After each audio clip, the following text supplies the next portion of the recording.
இனிய உறவுகளுக்கு வணக்கம். நம்ம உணவு சாப்பிடும்போது செய்யக்கூடாத தவறுகள் அப்படிங்கிறது ஒரு 10 தவறுகள். நம்மள நிறைய வியாதி வர காரணம் சர்க்கரை வர்றது, பிபி வர்றது, கொலஸ்ட்ரால் வருது, கர்ப்பப்பை கட்டிகள், மாதவிலக்கு தொந்தரவுகள், பெரிய பெரிய வியாதிகள், மலம் கழிறதுல சிரமம், தூக்கம் வர்றதுல, செரிமானமே ஆறதுல நிறைய பிரச்சனைகள் வருது. இந்த 10 தவறுகள் தான். அந்த 10 தவறு என்னங்கிறது தெரிஞ்சுக்கலாம். இது ரொம்ப ரொம்ப யூஸ்ஃபுல்லா இருக்கும். தவறு 1. நம்மள நிறைய பேர்கிட்ட வந்து நீங்க என்ன சாப்பிடுறீங்க காலையில நைட்னு கேட்ட எல்லாரும் சொல்றது நாங்க சாப்பாடுலாம் சாப்பிட மாட்டோம், டிஃபன் தான் சாப்பிடுவோம். என்ன டிஃபன் அப்படின்னு கேட்டா இட்லி தோசை அப்படின்னு. இட்லி தோசைங்கிறது அரிசி உணவு. நைட் இட்லி தோசை அதுவும் அரிசி உணவு, மதியம் சாதம் அதையும் அரிசி உணவு, அதுல கொஞ்சம் உளுந்திருக்கு அவ்வளவுதான். 3 வேளை வெறும் அரிசி உணவை சாப்பிடுறது மிகப்பெரிய தவறு. வெறும் கார்போஹைட்ரேட்டை 3 வேளை சாப்பிடுறது ரொம்ப ரொம்ப தப்பு. இந்த வீடியோ பாக்குறவங்க யார் யாருக்கெல்லாம் சர்க்கரை வியாதின்னு சொல்றீங்களோ, சர்க்கரை வியாதிக்காரங்க எல்லாருமே காலையில நைட்டு இட்லி தோசை சாப்பிட்றவங்களா மட்டும்தான் இருப்பாங்க.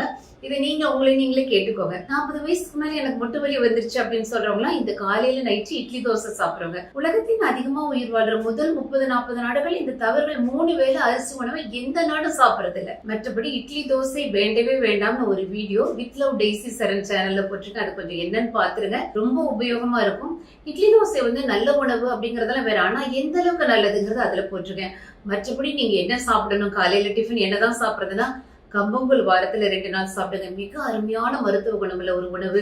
2 நாள் உளுந்தங்களி சாப்பிடுங்க. இடுப்புகள் கர்ப்பப்பையெல்லாம் ரொம்ப ஸ்ட்ராங் ஆகும். ஆண்களுக்கு ஆண்மைகளாம் ரொம்ப நல்லது. 2 நாள் வந்து எல்லா தானியங்களும் போட்டு ஒரு நவதானியம்லாம் அரைச்சு ஒரு அடதோசை மாதிரி வாரத்துல 2 நாள் பண்ணுங்க. Rich protein food. மற்றபடி ஏதாவது வந்து மாதத்துல 2 நாள் இட்லி தோசை பண்ணலாம்.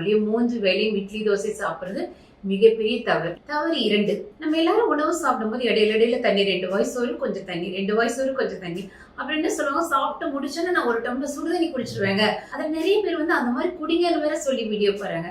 உணவு சாப்பிடும் போது இடையில ஒரு சொட்டு தண்ணி குடிக்க கூடாது. உணவு சாப்பிட்டுட்டு 3/4 மணி நேரத்துக்கு தண்ணி குடிக்க கூடாது. எங்க விக்கல் வந்தா நான் என்ன பண்றது அப்படின்னா, நம்ம வாயில போட்ட உணவு 32 தடவை கடிக்கணும்னு மருத்துவம் சொல்லுது. சோ நல்லா கடிச்சு மென்னு அரைச்சு சாப்பிடணும்.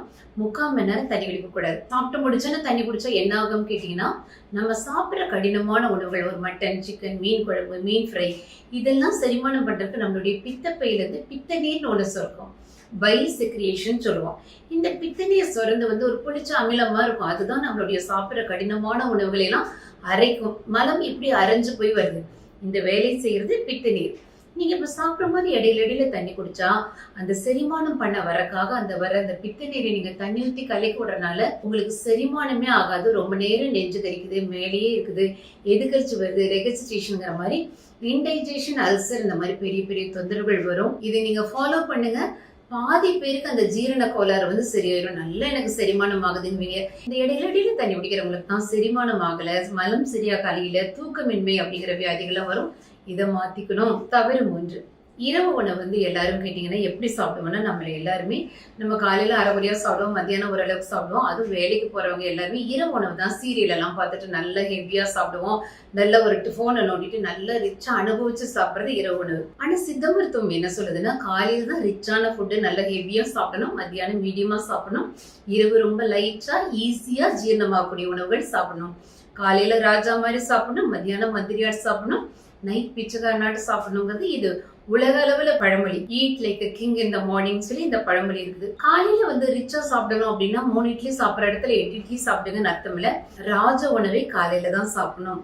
இரவு நேரத்துல வந்து நீங்க ரொம்ப லைட் ஃபுட் சாப்பிடணும்னா கொஞ்சம் சாலட், ஒரு முட்டை, கொஞ்சம் அந்த மாதிரி ஒரு லைட் ஃபுட் 7:30 மணிக்குள்ள சாப்பிடணும். இது ரொம்ப முக்கியமான விஷயம். ஹெவியா உணவு சாப்பிட்டா பித்தப்பையில கல்லு, கிட்னில ஸ்டோனு, கர்ப்பப்பையில கட்டிகள், உங்களுக்கு மாதவிலக்கு தொந்தரவுகள், irregular menstruation, அந்த மாதிரி நிறைய வியாதிகள். அதுவும் பொதுவா வந்து உடம்புல வந்து கெட்ட கொழுப்பு, ட்ரைகிளிசரைட்ஸ் என்று சொல்லக்கூடிய கெட்ட கொழுப்பு வந்து கார்டியாக் பிரச்சனைகள் வர வழிவகுக்கும். சோ இரவு உணவை ரொம்ப லைட்டா சாப்பிடுறதுங்கிறது ரொம்ப ரொம்ப முக்கியமான ஒரு விஷயம். தவறு 4. நம்ம எல்லாரும் இரவு உணவு சாப்பிட்றது வந்து ரொம்ப லைட்டா சாப்பிடணும்னு சொன்னோம். ஆனா எத்தனை மணிக்கு சாப்பிட்றோம்? நம்மள 8:30 மணிக்கு, 9 மணிக்கு, 9:30 மணிக்கு அப்படின்னு சாவகாசமா நம்ம எல்லாமே ஒரு சீரியல் பார்த்துட்டு ஒரு ஃபேமஸான ப்ரோக்ராம்லாம் பார்த்து நிதானமா சாப்பிட்றோம். 7:30 மணிக்குள்ள இரவு உணவை கம்ப்ளீட்டா முடிச்சோம்னா அதுக்கு பின்னாடி எதுவும் சாப்பிடக்கூடாது. ஆனா சித்தா ஆயுர்வேத மருத்துவத்துல என்ன சொல்லுதுன்னா, மாலை 6 மணிக்கு மேல, அதாவது சூரிய அஸ்தமனத்துக்கு பின்னால நம்ம யாருமே உணவு சாப்பிடக்கூடாது. சித்தர்கள்லாம் அப்படிதான் சாப்பிட்டாங்க. அதுக்கு பின்னால உடம்புல வந்து செரிமான தன்மை குறைஞ்சிரும் அப்படின்னு. அந்த மாதிரிலாம் சொன்னா நீங்க ஓடி போயிடுவீங்க. அட்லீஸ்ட் வந்து இரவு 7:30 மணிக்குள்ள உணவு முடிக்கணும். லேட்டா சாப்பிட்டீங்கன்னா 3வது தவறுல வந்து என்னென்ன வியாதிகள்லாம் வரும்னு சொன்னா, அத்தனை வியாதிகளும் இதுக்கு வரும். அதனால இரவு 7:30 மணிக்குள்ள லைட்டான உணவை சாப்பிட்டு முடிக்கிறது ரொம்ப ரொம்ப முக்கியம். தவிர 5, நம்ம மதியானம் சாப்பிடும்போது எப்படிப்பா சாப்பிட்றீங்கன்னா, எங்க வீட்டுல சாப்பாடு இருக்கும், குழம்பு இருக்கும், ஒரு பொரியல் இருக்கும். நிறைய தமிழ்நாட்டு பெண்களை என்ன பொரியல் சாப்பிட்றீங்க அப்படின்னா, மேக்சிமம் சொல்லக்கூடிய ஒரு பொரியல் என்னன்னா கேரட் பீன்ஸ் பொரியல். அந்த கேரட் பீன்ஸ் பொரியல் யாரு கேட்டாலும் நான் கேரட் பீன்ஸ் பொரியல் செய்வேன். கேரட் பீன்ஸ் அதுல என்ன சத்துக்கள் இருக்குன்னு எனக்கே தெரியல. அதாவது ஒரு 1/4 கிலோ கேரட் நம்ம வீட்டுல வாங்கி அதை பொரியல் பண்ணி வீட்டுல இருக்கிற 4 நபர்களும் பிரிச்சு சாப்பிடறதுல பெரிய சத்துக்கள் இல்ல. கேரட் ரொம்ப நல்லது. அப்படி நீங்க கேரட் சாப்பிடணும்னு ஆசைப்பட்டீங்கன்னா எப்படி சாப்பிடணும்னா, 1/4 கிலோ கேரட்ல மிக்சியில போட்டு அரைச்சு 1 டம்ளர் ஜூஸை ஒரு ஆளா குடிச்சு முடிக்கணும். அதை விட்டுட்டு இதை போய் 4 பேருக்கு பகிர்ந்து வச்சு சாப்பிட்டு இதுல எல்லாம் பெரிய விஷயங்கள் இல்ல. காய்கறி பொரியல் செய்யும் போது நிறைய மருத்துவ குணமுள்ள பொரியல் தான் செஞ்சு பழகணும். கருணைக்கிழங்கு பொரியல் அல்சர், மூலம், பைல்ஸ், பிஸ்டுலா நிறைய விஷயங்களை குணப்படுத்துறது கருணைக்கிழங்கு. 2வது ஒரு கோவக்காய் பொரியல் நிறைய வியாதிகளுக்கு நல்லது. வாழைத்தண்டு பொரியல் உடம்பு முழுக்க சுத்தப்படுத்தக்கூடியது, கழிவுகள் எல்லாம் எடுத்துட்டு வரக்கூடியது, ஸ்டோன்ஸ் எல்லாம் அகற்றக்கூடிய, டாக்ஸின்ஸ் எல்லாம் வெளியெடுக்கக்கூடிய ஒரு வாழைத்தண்டு பொரியல். மற்றபடி ஹை புரோட்டீன் உணவான ஒரு கிட்னி போன்ஸ், ஒரு பச்சை பட்டாணி இந்த மாதிரி தான் பொரியல் சாப்பிடணும். வழியே எதுக்கெடுத்தாலும் கேரட் பீன்ஸ் வேண்டாம். திரும்ப சொல்றேன், கேரட் ரொம்ப நல்லது. அதை எப்படி சாப்பிடணும்னா, 1/4 கிலோ கேரட்டை மிக்சியில போட்டு அரைச்சு 1 டம்ளர் ஜூஸ் ஒரே ஒரு ஆள் குடிச்சு முடிக்கணும். பொரியல் செய்யறதுல நமக்கு இருக்கிற தவறுகளை கட்டாயம் திருத்திக்கோங்க. இதையும் மாத்திட்டு அதிக மருத்துவ குணமுள்ள நல்ல அற்புதமான காய்கறிகளை சமைச்சு பழகணும். நான் சொன்ன மாதிரி. தவறு 6, மதிய சாப்பாடு என்ன சாப்பிடுறீங்கன்னா, சாப்பாடு, குழம்பு, பொரியல். நீங்க எவ்வளவு டம்ளர் அரிசி வைக்கிறீங்க? 4 பேர் இருக்கிறீங்க. சின்ன டம்ளர்ல நான் 2 டம்ளர் அரிசி வைக்கிறேன். காய்கறி எவ்வளவு செய்யுங்க? 1/4 கிலோ காய்கறி. யாரை கேட்டாலும் எவ்வளவு வசதி இருந்தாலும் ஒரு 1/4 கிலோ காய்கறி, சாப்பாடு, குழம்பு, காய்கறி இப்படி வச்சுட்டு நல்லா கவனிங்க. அரிசியை ஒரு பொரியல் மாதிரி சாப்பிடணும். காய்கறிகளை ரைஸ் மாதிரி சாப்பிடணும். ஒரு விஷயம் பாருங்க, எந்த வீடா இருந்தாலும் ஒரு அரிசி வாங்கணும்னா கிலோ 40 ரூபாய் 45 ரூபாய் குறையாம வாங்குறது கிடையாது. ஆனா காய்கறிகள் கிலோ 25 ரூபாய்க்கு சீசன் காய்கறிகள் நிறைய கிடைக்கும். சோ காய்கறிகளை ரைஸ் மாதிரி நிறைய சாப்பிடணும். கூட கட்டாயம் நான்வெஜ் நிறைய சேர்த்துக்கிறது நல்லது. சொல்றேன், அதிகமா உயிர் வாழ்ற முதல் 40 நாடுகள்ல ரைஸ்ங்கிற ஒரு உணவே இல்லை. அப்படி சாப்பிட்டாலும் ஒரு ஐஸ்கிரீம் கப் அளவுக்கு வைப்பாங்க. நம்ம தட்டு நிறைய சாப்பாடு போட்டு இத்தனோண்டு பொரியல வச்சு சாப்பிடுறது மிக மிக தவறான பழக்கம். தட்டு நிறைய காய்கறி, நிறைய பயிர், கொஞ்சமா ரைஸ் சாப்பிடணும். தவறு 7, கொலஸ்ட்ரால், எண்ணெய் அப்படிங்கிறது நான்வெஜ் அப்படிங்கிற பேரை கேட்டால் ஏதோ கெட்ட வார்த்தை கேட்டவா கொலஸ்ட்ரால் நான் சாப்பிடவே மாட்டேன், நாங்க இதெல்லாம் தொடவே மாட்டோங்கிறது நிறைய பேரு. கொலஸ்ட்ரால் அப்படிங்கிறது அதிகமா உயிர் வாழக்கூடிய முதல் 50 நாடுகள்ல தினசரி நான்வெஜ் சாப்பிடுறவங்க, கொலஸ்ட்ரால் நல்லா சாப்பிடுறவங்க. நம்ம இந்த நான்வெஜ் மறந்துட்டோம். கொலஸ்ட்ரால் அப்படிங்கிறோம். நம்மள யார் கொலஸ்ட்ரால் சேர்க்கல, நெய் சேர்க்கல, மரச்சிக்கு எண்ணெய் சேர்க்கல அப்படிங்களுக்குலாம் 40 வயசுக்கு மேல முட்டு வலி, பின்முதுகு வலி, கையில ஜாயிண்ட் வலி, சோல்டர் பெயின் அப்படிங்கிற மாதிரி உடல் வலிகள் அதிகமா வரும். நரம்பு கோளாறுகள் வரும். சோ கொலஸ்ட்ரால் அப்படிங்கிறது ஃபேட்ங்கிறது ஒரு அருமையான சத்து. அதுக்காக தான் அவங்க chicken breast, peanut butter, cheese இந்த மாதிரி நிறைய விஷயங்களை ஃபாரின்ல சாப்பிடுறாங்க. நம்ம இந்த கொலஸ்ட்ரால் சாப்பிடணும். தட்டு நிறைய சோறு போட்டு ஒரு மீன் குழம்பு ஊற்றி மீன் ஃப்ரை வச்சு சாப்பிடக்கூடாது. நான்வெஜ் நிறைய, கூட நிறைய காய்கறிகள், ரைஸ் ரொம்ப ரொம்ப கம்மியா சாப்பிடணும். சோ கொலஸ்ட்ரால், ஃபேட் அப்படிங்கிறது ரொம்ப நல்லது. அதுல கெட்ட கொழுப்பு தான் உடம்புல சேர்க்க கூடாது. கெட்ட கொழுப்பு என்ன, நல்ல கொழுப்பு என்ன அப்படிங்கறத நான் இன்னொரு வீடியோல போறேன். மற்றபடி நான்வெஜ் சாப்பிடுறவங்க நிறைய நான்வெஜ், நிறைய காய்கறி, நிறைய கட் பண்ண பழங்கள், கட் பண்ண பப்பாளி, கட் பண்ண கொய்யாப்பழம், கட் பண்ணி முலாம்பழம், கட் பண்ண தர்பூசணி, அந்த மாதிரி பழங்கள். நான்வெஜ் சாப்பிடறத பத்தி சொல்லும் போது எங்களுடைய பேஷண்ட் இந்த 20 வருஷமா டயபெட்டிக் இருக்கும், 15 வருஷமா பிபி இருக்கு, நான் நடக்க முடியல, ரொமட்டாய்டு ஆர்த்ரைட்டிஸ் இருக்குன்னு ஒரு மாதத்துல எல்லா வியாதியும் அப்படி மறைஞ்சு போய், என்னங்க நான் ஒரு 15 வருஷத்துக்கு முன்னாலே உங்களோட ஹாஸ்பிட்டலுக்கு வரலாம், அவ்வளோ இது சந்தோஷப்படுவாங்க. இந்த மாதிரி ஒரு உணவு பழக்கத்தை எனக்கு யாருமே சொல்லி தந்தல. ஆனா நாங்க மதிய உணவு கொடுப்போம். நிறைய நான்வெஜ், ஒரு கப் நிறைய கட் பண்ண பழங்கள், கட் பண்ண முலாம்பழம், கட் பண்ண பப்பாளி, கட் பண்ண தர்பூசணி, கட் பண்ண கொய்யாக்காய், இந்த மாதிரி ஏதாவது ஒரு கட் பண்ண பழங்கள். இதுல ஆப்பிள் வராது, கவனிச்சுக்கோங்க. இந்த மாதிரி ஒரு பழங்கள், இல்ல கட் பண்ண வாழைப்பழம் ஏதாவது கொடுப்போம். ஒரு நிறைய காய்கறி பொரியல், அந்த மாதிரி உணவு சாப்பிட்ட பழக்கம் எல்லா பேஷண்டும் ஒரு 2-3 மாசத்துக்கு பின்னால பழைய உணவு பழக்கத்துக்கு போங்கன்னா போக மாட்டாங்க. அந்த அளவு இந்த உணவுல அவங்க ஒன்றிச்சிருப்பாங்க. ஏன்னா அவங்க பல வருஷமா மாத்திரை சாப்பிட்டு வந்து எல்லா மருந்து மாத்திரை தூக்கி போட்டுருவாங்க. அவங்களோட 10 வருஷம் கொலஸ்ட்ரால் இருந்தா இந்த உணவு பழக்கத்துல 2வது மாசத்துல கொலஸ்ட்ரால் சுத்தமா இயற்கையான முறையில பேர்ன் ஆயிரும். நான்வெஜ் சாப்பிடுறதுங்கிறது காலையில மத்தியானம் மட்டும் சாப்பிடணும். நான்வெஜ் சாப்பிடுங்க. மற்றபடி எந்த உணவு சாப்பிட்றவங்களா இருந்தாலுமே நீங்க இந்த மாதிரி பாட்டில் உங்க வீட்டுல ஒரு 4-5 வாங்கி வச்சுக்கோங்க. குடும்பத்துல 4 பேர் இருக்கீங்கன்னா நிறைய தண்ணி பிடிச்சு வச்சு எப்ப தண்ணி குடிச்சாலும் வெதுவெதுப்பான தண்ணி மட்டுமே குடிக்கணும். நல்லா கவனிங்க. இந்த மாதிரி பிளாஸ்க்ல வந்து வெதுவெதுப்பான தண்ணி மட்டுமே 3 லிட்டர் அளந்து வச்சு குடிங்க. 2 வேளை மதம் கழியும். இப்படி சாப்பிட்டு பழகினீங்கன்னா பழங்கள், நிறைய காய்கறிகள், நான்வெஜ் சாப்பிட்டு ரைஸ கம்மியா சாப்பிடும்போது 2 வேளை மதம் கழியும். உடம்பு வலியெல்லாம் முழுமையா குறைஞ்சிரும். இல்லைங்க நான் நான்வெஜ் சாப்பிட மாட்டேன், நான் ஒரு வெஜிடேரியன், நான் என்ன சாப்பிடுறது மத்தியானம்னா, திரும்ப உங்களுக்கு என்னன்னா கட் பண்ண பழங்கள் 1 கப்பு, நிறைய பொரியல், தினசரி ஒரு பயிறு 100 கிராம், பச்சை பட்டாணி, கிட்னி பீன்ஸ், கருப்பு சுண்டல், வெள்ளை சுண்டல், அவரைக்கொட்டை, சோயா பீன்ஸ், பாசி பயிர், அப்படி ஏதாவது ஒரு பயிர் எல்லாம் 1/2 கிலோ வாங்கி வச்சுக்கோங்க. தினசரி ஒரு பயிறு 100 கிராம். வெஜிடேரியன்ஸ் என்ன சாப்பிடணும் மத்தியானம்? ஒரு பயிறு 100 கிராம், ஒரு கட் பண்ண பழங்கள், கட் பண்ண காய்கறி, இதை சாப்பிட்டு ரைஸ் எடுத்துட்டு ஒரு ஐஸ்கிரீம் கப் அளவுக்கு. இந்த 3 உணவுல எது பெஸ்ட் உணவுனா கட்டாயம் பயிர் தான். புரோட்டீன் உணவு சாப்பிடும்போது எலும்புகள் சம்பந்தப்பட்ட வலியெல்லாம் அவ்வளோ அழகா மறைய ஆரம்பிக்கும். நிறைய வியாதிகள் அழகா மறையறத பாப்பீங்க. 15-20 வருஷங்கள் வந்து நம்ம மாடர்ன் மெடிசன் எடுக்கிற நிறைய பேர் வந்து இந்த இயற்கை மருத்துவத்துக்கு மாறி ஒரு 2வது மாசம் ஆகும்போதே சொல்லுவாங்க, ஒரு 10 வருஷத்துக்கு முன்னாலேயே உங்களோட ஹாஸ்பிட்டலுக்கு வந்திருக்கோம், அவ்வளோ நல்லா இருக்கு அப்படின்னு சொல்லிட்டு. ஸோ நான்வெஜ் சாப்பிட்றதுல இருக்கிற தவறுகளை நம்ம திருத்திட்டு சரியான முறையில சூஸ் பண்ணி நல்ல உணவுகளை சாப்பிட ஆரம்பிப்போம். தவறு 8, நம்ம எல்லாம் உப்பு பயன்படுத்துறோம். அதுல நிறைய பேர் வந்து நான் உப்பே நிறைய விஷயத்துக்கு போட மாட்டேன், நான் எனக்கு இதுக்கெல்லாம் உப்பு சேர்த்துக்க மாட்டேன், நான் உப்பே இல்லாம சாப்பிடுவேன். உப்பு என்பது ஒரு அருமையான விஷயம். நம்ம உணவுல இருக்க கிருமிகள் எல்லாமே எடுக்கக்கூடியது. அவ்வளவு பெரிய ஒரு கிருமி நாசினி உப்பு. நம்ம ஒரு செத்து வீட்டுக்கு போனா உடனே வந்தோடனே உப்பு போட்டு நம்ம வந்து முதல் தண்ணி உப்பு போட்டு குளிப்போம். நம்ம ஏதாவது ஒரு இலை வீட்டுக்கு போனா உப்பு போட்டு வீடு துடைப்போம், உப்பை போட்டு சுற்றி போடுவோம். தொண்டையில ஏதாவது தொற்று வந்தா உப்பு வச்சு நம்ம காகுல் பண்ணுவோம். உப்புங்கிறது மிகச்சிறந்த கிருமி நாசினி, அவ்வளோ நல்ல விஷயம் அது. அதனாலதான் கடவுள் வந்து 3/4 கடலை உப்பு செஞ்சது. இந்த உப்பு சாப்பிட்றதுல வந்து நம்ம எல்லாரும் அயோடைஸ் சால்ட் விளம்பரங்களை பார்த்து சாப்பிட ஆரம்பிச்சிட்டோம். அவ்வளோ மோசமான தயாரிப்பு அயோடைஸ் சால்ட்டுங்கிறது, அவ்வளோ ரசாயனங்களை செய்யக்கூடியது. அதை சாப்பிடவே கூடாது. பழைய மாதிரி நம்ம தாத்தா பாட்டிலாம் செஞ்ச மாதிரி அந்த பழைய உப்பு தான் சாப்பிடணும். இல்லைங்க அந்த மார்க்கெட்லயே இப்ப இல்லாம பண்ணிட்டாங்க அப்படின்னு சொன்னீங்கன்னா நீங்க இந்துப்பு பயன்படுத்தலாம். இந்துப்பு வந்து சாதம் குழம்புக்கு செய்யலாம். எங்களுடைய ஹாஸ்பிட்டல்ஸ்க்கு வந்து நிறைய தைராய்டு நோயாளிகள் வராங்க. அத்தனை பேரை கேட்டாலும் நான் அயோடைஸ் சால்ட் யூஸ் பண்றேன்னு சொல்றவங்க. ஏன்னா இந்த அயோடைஸ் சால்ட் மார்க்கெட்ல வந்த பின்னாலதான் இவ்வளோ தைராய்டு நோயாளிகள் பெருகிட்டாங்க.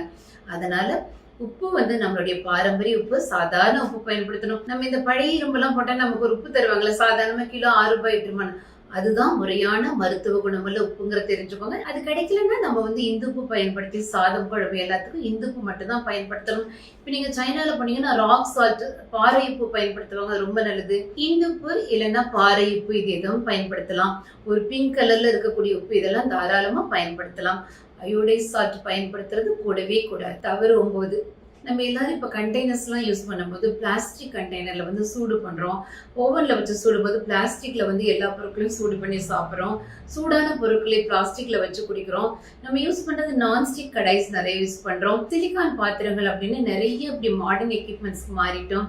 மிக மிக தவறு. கெமிக்கல் ரசாயனங்கள் உள்ளது இந்த மாதிரி பாத்திரங்களை நம்ம உபயோகப்படுத்துறது. நம்ம உணவு சாப்பிடனா ஒன்னா ஸ்டெயின்லெஸ் ஸ்டீல் பண்ணலாம், இல்லைன்னா இரும்பு கடாய்கள்ல நீங்க வந்து தாராளம் குழம்பு பொரியல் வைக்கலாம்.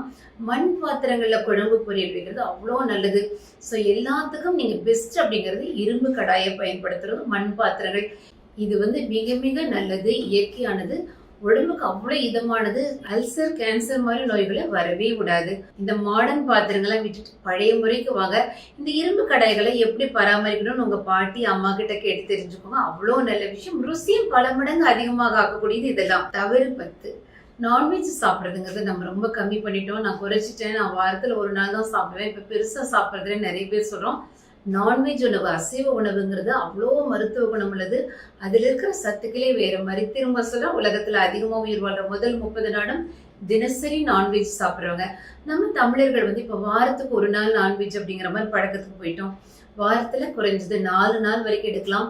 அதுக்கெல்லாம் வசதி வேணும் அப்படின்னா நீங்க ஒரு மீன் வாங்குறீங்க, கடல் மீன், ஆத்து மீன் தான் சாப்பிடணும். ஒரு 200 ரூபாய் 250 ரூபாயில இருந்து உங்களுக்கு மத்தி அயலையில இருந்து எல்லா மீனும் கிடைக்குது. அதை நீங்க தாராளமா வாங்கி வச்சுட்டு தினசரி மத்தியானம் நான் 2-3 துண்டு மீன் சாப்பிடுவேங்கிற மாதிரி பழகலாம்.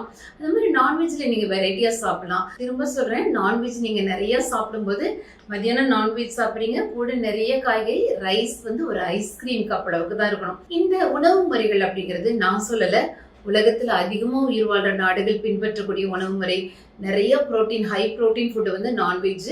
அதுல நீங்க கறி, மீன், மட்டன், அதுல பார்ட்ஸ் என்ன மாதிரி நான்வெஜ் சாப்பிடணும்னு இன்னொரு வீடியோல சொல்றேன். இன்னொன்று வந்து இந்த நான்வெஜ்க்காக நான் டெய்லி மீன் மார்க்கெட்டுக்கு போகணும் அவசியமே இல்லை. இப்ப நீங்க ஒரு 3 கிலோ மீன் வாங்குறீங்க, ஒரு 4 பேர் இருக்கிற குடும்பம்னா கழுவி உப்பு மஞ்சத்தூள் போட்டு வச்சுக்கோங்க. அரை கிலோவா கட்டி கட்டி ஃப்ரீசர்ல வச்சுக்கோங்க. டெய்லி ஒரு 1/2 கிலோ எடுத்து பொரிச்சிருங்க. பொரிச்சு சாப்பிடலாமான்னு கேக்குறவங்களுக்கு தாராளமா பொரிச்சு சாப்பிடலாம். ஆனா மரச்சிக்கு எண்ணெய் வச்சிருக்கணும். இரும்பு தோசைக்கல்ல நீங்க மரச்சிக்கு தேங்காய் எண்ணெய் ஊத்தி இப்படிதான் பொரிக்கணும். இந்த மாதிரி சாப்பிட்டா ஒண்ணுமே ஆகாது. அதனால நீங்க 7 நாள் வரைக்கும் நான்வெஜ் வந்து ஃப்ரிட்ஜ்ல ஸ்டோர் பண்ணலாம். நம்மள 7 நாள் ஸ்டோர் பண்றோம். ஆனா அதிகமாக உயிர் வாழ்ற நாடுகள்ல 6 மாசம் வரைக்கும் நான்வெஜ் ஃப்ரிட்ஜ்ல ஸ்டோர் பண்றாங்க. ஜப்பான், அமெரிக்கா, சிங்கப்பூர் எல்லாமே. ஆனா ஒரு விஷயம் என்னன்னா, நீங்க மீனை கழுவிட்டு உடனே உப்பு மஞ்சத்தூள் போட்டு தனித்தனி பேக்கெட்ல ஒரு 3/4 கிலோ பாலித்தீன் பேக்கெட்ல கட்டி ஃப்ரீசர்ல வைக்கணும். ஃப்ரிட்ஜ்ல வைக்க கூடாது. வாங்கிட்டு வந்தோன்னா உடனே கழுவி பிரிச்சு உள்ள வச்சு தினசரி எடுத்து நம்ம செஞ்சு சாப்பிடலாம். திரும்ப ஒரு முறை உங்களுக்கு சொல்றேன், இந்த இட்லி தோசைக்கு பதிலா பாரம்பரிய உணவு பழக்கத்தை ஆரம்பிங்க. உணவு சாப்பிடும் போது இடையில தண்ணி குடிக்க கூடாது. உணவு சாப்பிட்ட 3/4 மணி நேரம் தண்ணி குடிக்க கூடாது. இரவு நேரத்துல ஹெவியான ஃபுட் சாப்பிடக்கூடாது. லைட் ஃபுட்டா ஈஸியா ஜீரணமாகக்கூடிய உணவு தான் சாப்பிடணும். இரவு உணவை வந்து 7:30 மணிக்குள்ள முடிச்சிடணும். லேட்டா சாப்பிடவே கூடாது. எப்ப பார்த்தாலும் கேரட் பீன்ஸ் பொரியல் சாப்பிட்டேன்னு சொல்லாம அதிக மருத்துவ குணம்ல கருணைக்கிழங்கு பொரியல், கோவக்காய், வாழைத்தண்டு, முருங்கைப்பூ இந்த மாதிரி வந்து மற்ற பொரியலையும் நீங்க தாராளமா நடைமுறைப்படுத்துங்க. சாப்பாடை கம்மியா சாப்பிட்டு நிறைய காய்கறிகள், தினசரி ஒரு பயிர் வகைகள் இப்படி சாப்பிட பழக்கப்படுத்துங்க. எண்ணெய் வந்து சுத்திகரிக்கப்பட்ட எண்ணெய், விளம்பரங்களை வரக்கூடிய எண்ணெய்களை பயன்படுத்தாம, ரீஃபைண்ட் ஆயில் பயன்படுத்தாம மரச்சிக்கு எண்ணெய்களை தாராளமா பயன்படுத்த ஆரம்பிங்க. அயோடைஸ் சால்ட் தூக்கி போட்டணும். கட்டாயம் இந்துப்பு இல்ல பாரம்பரிய பழைய உப்பு வந்து அவ்வளவு பெரிய கிருமி நாசினி. இந்த உப்பை பயன்படுத்த மறந்துடாதீங்க. அயோடைஸ் சால்ட் பண்ணவே கூடாத ஒரு விஷயம். பிளாஸ்டிக், நான்ஸ்டிக், கோட்டிங் வகைகள் இந்த மாதிரி மாடர்ன் பாத்திரங்களை யூஸ் பண்ணாம இரும்பு கடாய், மண் பாத்திரங்கள், ஸ்டெயின்லெஸ் ஸ்டீல் அப்படிங்கிற பாத்திரங்களை பயன்படுத்த ஆரம்பிங்க. நான்வெஜ் கண்டா வெறுத்து ஒதுக்காம கட்டாயம் கொஞ்சம் அதிகமா நான்வெஜ் சாப்பிட ஆரம்பிங்க. நான்வெஜ்ல என்னென்னலாம் சாப்பிடலாம்னு உங்களுக்கு ஒரு தனியா வீடியோ போடுறேன். இதை நீங்க செய்யுங்க. திரும்ப சொல்றேன், உணவு சாப்பிடும் போது இடையில தண்ணி குடிக்க கூடாது. உணவு சாப்பிட்டுட்டு 3/4 மணி நேரம் தண்ணி குடிக்க கூடாது. மற்றபடி 3 லிட்டர் தண்ணியை ஒரு நாளைக்கு பாட்டில வச்சு அளந்து வச்சு குடிங்க. 3 லிட்டர் தண்ணியும் வெது வெதுப்பா மட்டும் குடிக்கணும். நிறைய காய்கறிகள், பழங்கள்லாம் சாப்பிடும்போது அழகா செரிமானாகும். நைட்டு நல்லா தூங்க வரும். நிறைய டெய்லி ஒரு பயிர் இல்லைன்னா நான்வெஜ் மத்தியானம் சாப்பிடும் போது எலும்புகள்லாம் ரொம்ப உறுதியாகும். சரியான உணவு பழக்கத்துக்கு திரும்பவும் மாடர்னுங்கிற பேர்ல நம்ம உடம்புக்கு எடுத்துக்காம பாரம்பரிய உணவு பழக்கத்தை மீட்டு கொண்டு வருவோம். நன்றி, வணக்கம்.